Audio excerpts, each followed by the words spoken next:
হেই এমনি ফাইজলামানি করতাছ কি লিগা রাইট কইরা দেখ তগো লগে আমি আগের বার ঘুমাইতে পারি নাই এবার কোন ফাইজলামানি করবি তাইলে তগো খবর আছে দুইজনে ফাইজলামানি করতাছে ঘুমা রাইট কইরা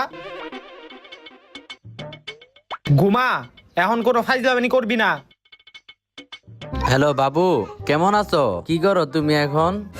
রাত্রে খাইছো? কি রে আওয়াজ আয় কই থেকে হ্যাঁ আমি খাইছি, তুমি সময় মতন খেয়ে নিও। হেই যাওরা রাইট করে কি এর গার্লফ্রেন্ডের লগে কথা কস হ্যাঁ রাইট করে কি এর গার্লফ্রেন্ডের লগে কথা ঘুমা মোবাইল দে